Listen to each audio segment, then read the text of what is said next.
It was the best of times. It was the worst of times.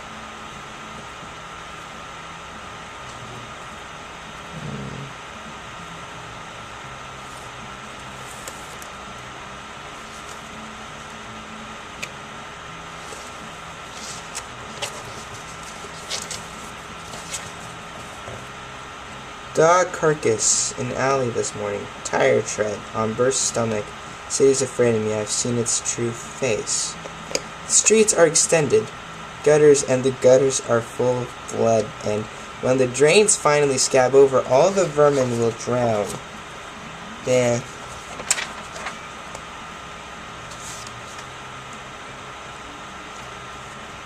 It's July 1959. I'm returning to New Jersey on vacation, visiting old university friends. Janie shares the trip from Arizona. Her mother lives in Jersey. She calls home from the station, but nobody answers.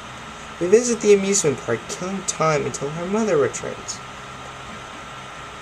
And in person. He gives us an address where we can pick up 75-cent prints. And we walk towards the tilt-a-whirl, laughing at his mistake. By the shooting gallery, Janie's Watchmen snaps. Where I can pick it up, a fat man steps upon it. I tell her I can fix it. Her mother still isn't answering. We decide to call again. From my hotel, we both know what's going to happen. Events mesh together with soft precision. We reach the hotel. She calls again. Her mother still isn't home. She asks if I can really fix her watch. Together, they're on the bed, examining the damage. It's 1959. A pulse flares in her breath. Belly beneath my chin. It's 1966. Suitcase once shut, and she's crying. In 1985, in 100 minutes, the meteorite shower begins. It's August 1959. Been back from Jersey a month. In my future, the accident is waiting for me. I cross the square to the intrinsic field center. My coat's inside the test chamber. I can see it through the front thick window. The accident's almost upon me.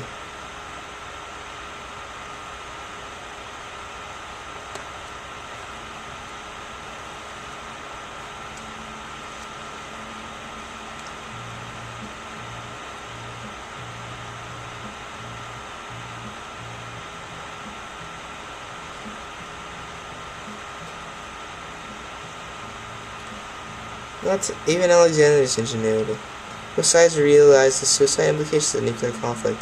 Couldn't stop racing towards it lest the opponent should overtake it.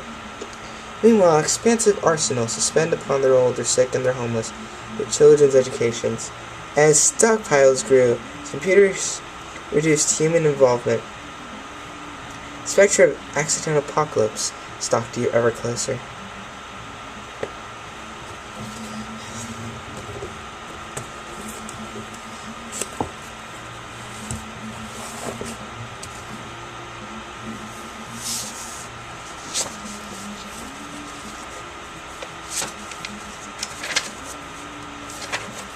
A screaming comes across the sky. It has happened before, but there is nothing to compare to now. It is too late. The evacuation still proceeds, but it's all theater. There are no lights inside the cars, no light anywhere. Above them lift girders old as an iron queen. The glass somewhere far above the would be let the light of the day through. But it's night. He's afraid of the way the glass will fail. Soon, we spectacle, the fall of a crystal palace. Coming down a total blackout without one little light, only great invisible crashing.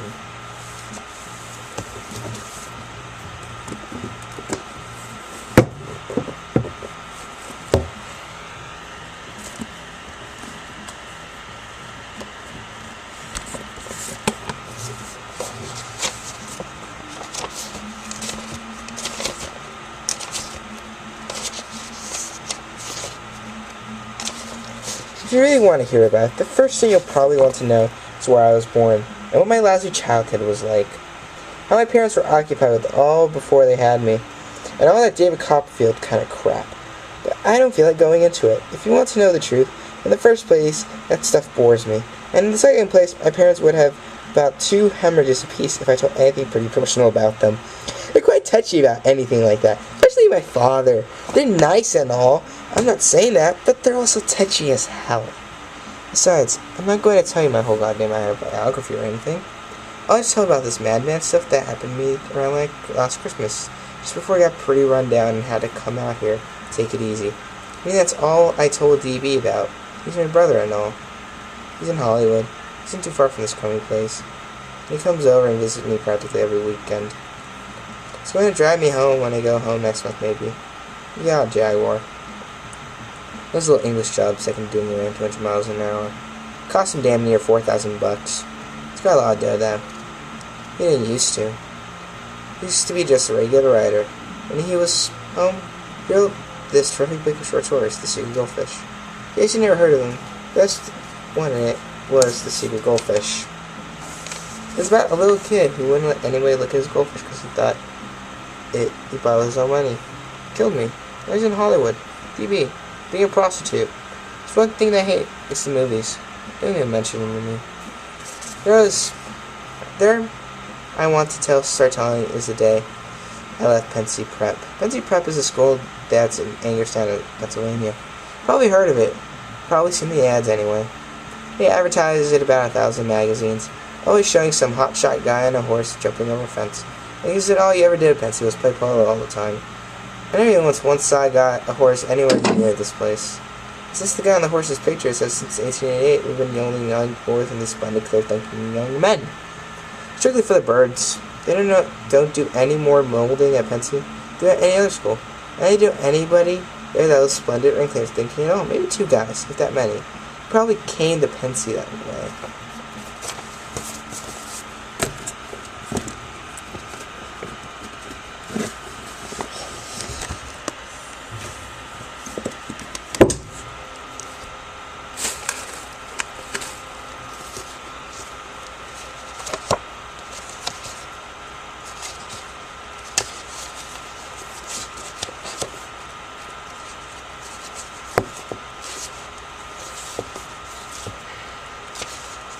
The monitor lady smiled very nicely and tousled his hair and said, Andrew, suppose by now you're just absolutely sick of having that horrible monitor.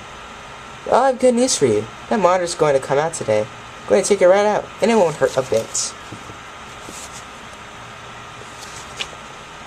They say that weightlessness can cause distortion, especially in children whose sense of direction isn't yet secure. Ender was disoriented before he left Earth's gravity, before the shuttle launch even began.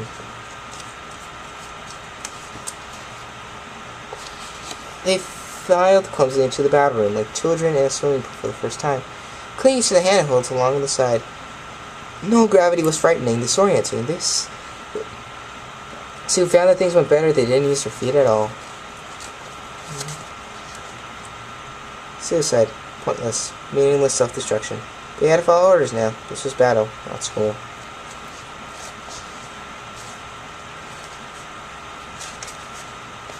Valentine celebrated Ender's 8th birthday alone, in the headed backyard of their new home in Greensboro. She scraped the patch of ground bare of pine needles and leaves, and there scratched his name in the dirt with a twig. Then she made a small teepee of twigs and needles and lit a small fire, and smoked the inner wove with the branches and needles and pine wood head. All the way into space, she said silently, all the way to battle school. What was in there? Said Albert. The answer, said Ender. To what? A question.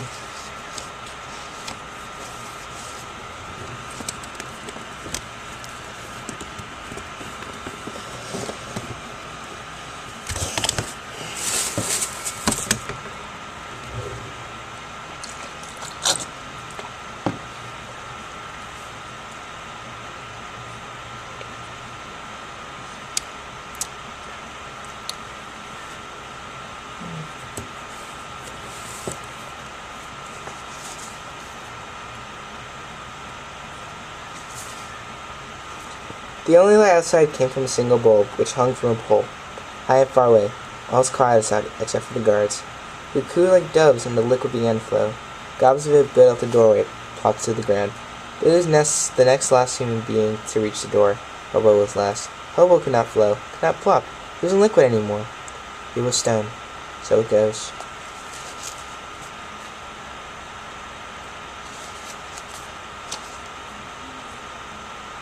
Said it before, bugs and amber. You sending me, though? You don't believe in free will, said Billy Pilgrim. If I hadn't spent so much time studying Earthlings, said the Fladorian, I wouldn't have any idea what was meant by free will. There's a 31 inhabited planets in the universe. The study reports on 100 more. Only Earth is there talk of free will.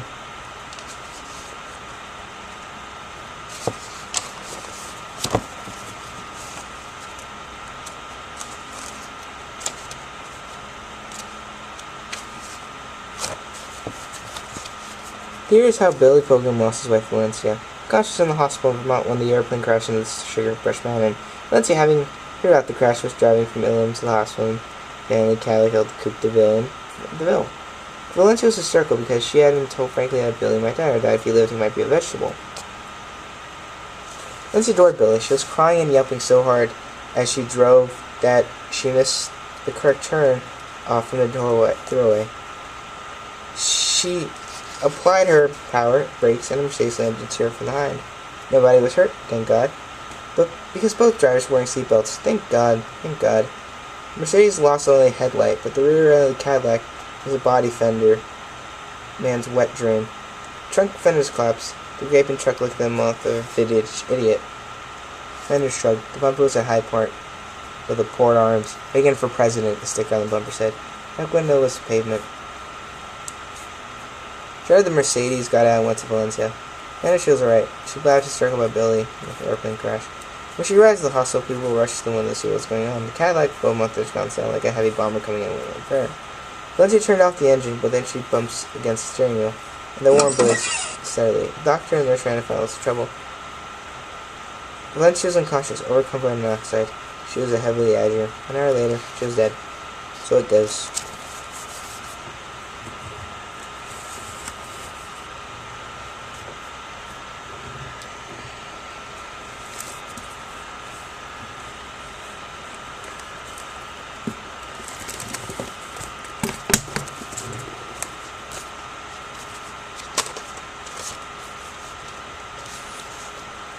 How admirable is the law of compensation! How perfect a proof of the natural fitness, and I may almost say the divine origin of aristocratic constitution of the states of Flatland.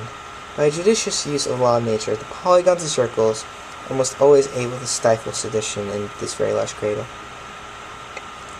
The advantage of the irrepressible and boundless hopelessness of the humankind art also comes to the aid of law and order. It is generally found possible by a little artificial construction, compensation, or expansion to make some of the more intelligent leaders of rebellion perfect regular, and admit them at once into the privileged classes. A much larger number, who are still below the standard, thereby prospect of being ultimately ennobled, are induced to enter the state hospitals. They are kept in honorable confinement for life. Two alone, the most obstinate, foolish, and hopelessly irregular, are led to execution.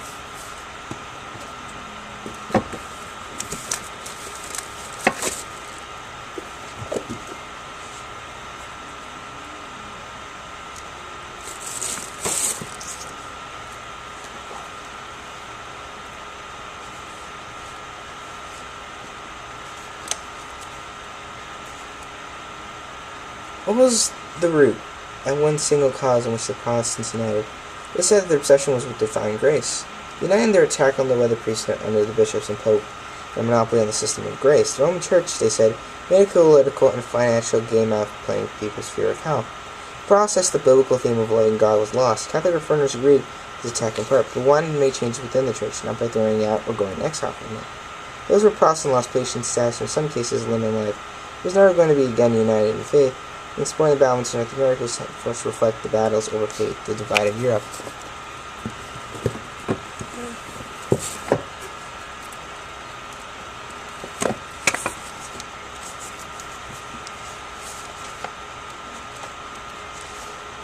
There are perhaps three kinds of books how we can write the subject of history in general. One is a how-to, another is a philosophical investigation into theories of knowledge, and third is a polemic supporting a particular approach. This book is an introduction to history. You cannot claim fully do any of these things, although it takes a little bit of each. This book is loosely arranged, and here chapters are set for you. Story. In 1311, Dealing on the roads, hurried down from his Pyrenean village at Tarston to the town Parmiers in the south of France. He was on his way to visit a brother, Raymond, who was a monk in the Dominican monastery there. The journey was a good 30 kilometers along the gorge of the river Arget. It would take only at least a day to reach.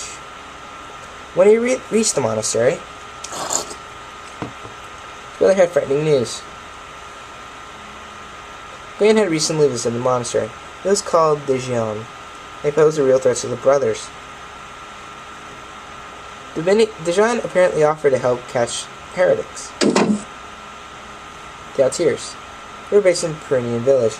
They met the heretics because a man who had given them shelter tonight had offered them to Dijon, thinking he might join the faith. What terrified Raymond was that Dijon also claimed the heretics had a spy.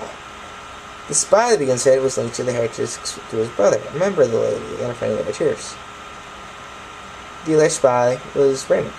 Is this true? Demanded the friend Raymond. Contact with heretics? No, replied Game. The Beacon is a liar.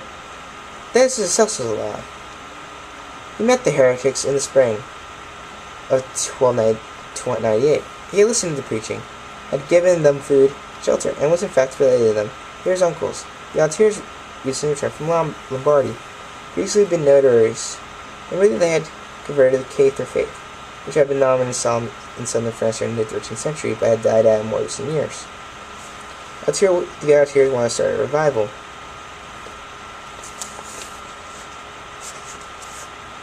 Being a Catholic was heresy. So,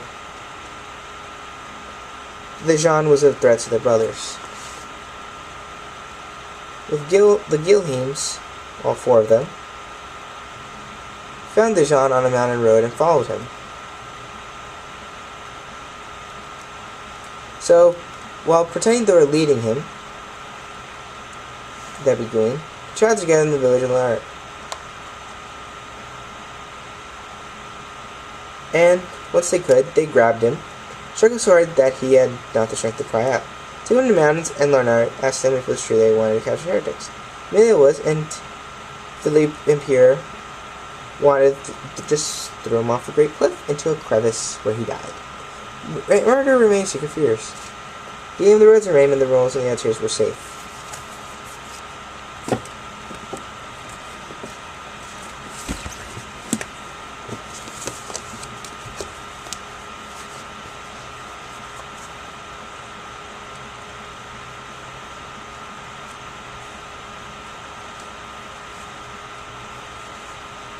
You remember what a claymore looks like? Anton asked. A great two-handed broadsword, said Naaman. Good for taking heads. I knew that, said Bab, just showing off. Well, in the meantime, the claymore means something else. You acquire the most interesting things working in the second-hand business for decades. Closed his eye and pushed the button. He hoped that his soul would end up in the book, preferably his first edition of Cannery Row, to safely stored away. The curved claymore and his personal mines. They installed the speaker cabinets at the rear, and the sword exploded, sending 28,000 ball bearings hurtling towards steel shutters at just the speed of sound, straining Anton and everything else in their path.